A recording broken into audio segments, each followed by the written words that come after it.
kubanga bwoti bwabanga sitaani yafudde kyoli towanika naye aba Katonda kuwanike bwoti kakutendezesebo ng'omutonzani waggulu neyase sibe Katonda wange nsanza kyali kino Katonda munene njagala tuyimbe ffenna era bwobanga omuliro olinamu amaanyi situka ebyakatonda tebirimu ebisituka obwokagabula ngaogayinamu Katonda yagakuwadde bangi bandyagadde okubeera naye tebasobodde kuba sente z'ababuze waliwo gwe baziisa olwaleero waliwo ali mu kitanda olwaleero gwe oba owulira nga olinamu ku maanyi situka gabondigiramu lwaki seyaza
connive with judiciary, connive with other arms which will be helping us to fight.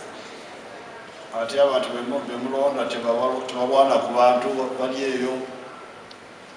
the leaders whom we elect don't fight enough for you.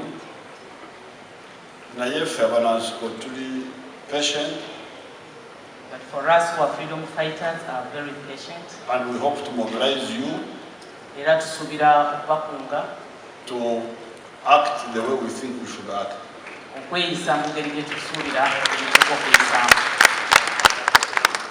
How is that? It's okay. How should we act? Sunday to college. Okusoka akwatibwa omusango gw'okutembula abantu ogw'okukwata omukyala talina okuweebwa bbeeyi.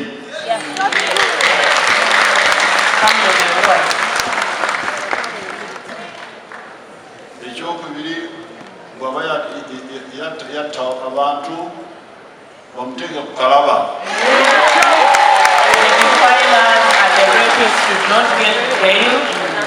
And the murderers should be hanged.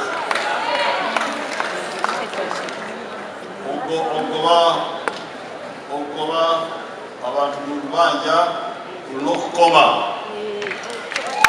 Must stop evicting people from their land. Okusaba school fees abaana b'abanaku olw'okukoma. Asking for school fees from the peasants must stop. Corruption must stop. That's the thinking of the freedom fighters. That is what we want. Government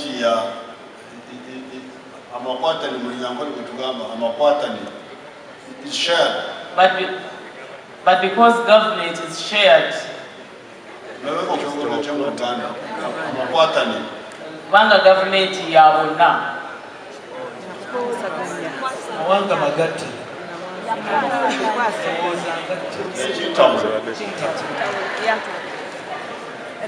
But shared.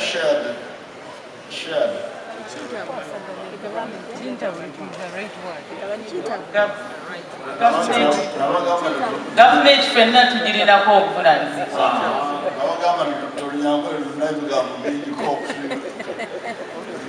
Amakwatani is something shared. Fenna tugirirako obuvunaanyizibwa. Ekintabuli is different. That's akatogo. Government fenna tugirirako obuvunaanyizibwa. That's why we must go slower than we would do. Yensonga lwaki tutambula mpola okusinga bwe twandyetaaze okutambula. Nolwekyo njagala kubeebaza abayimbi. Wants to thank you, our musicians. Kubanga mukozeseza eddembe enalimu yaleeta okuyiiya. Because you're using the freedom that was ushered in to be creative and use your talents. Please use your talents very well. Don't use your talents to disorganize and disrupt the peace that you have. Because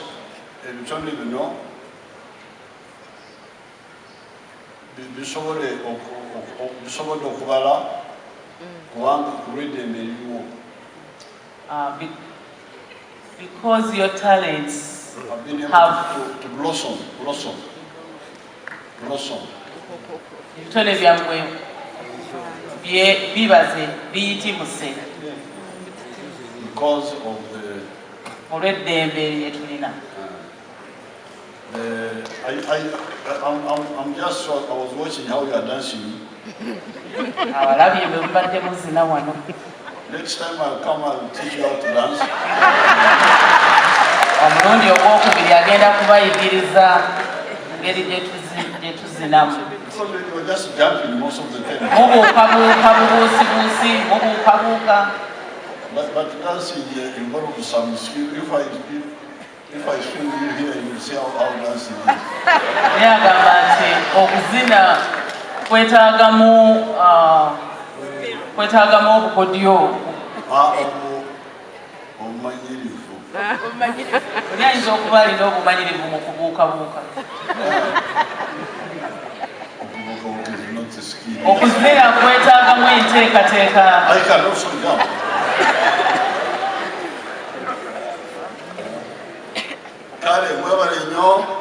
Thank you so much.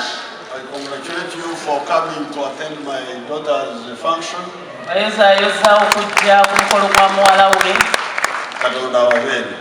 God bless you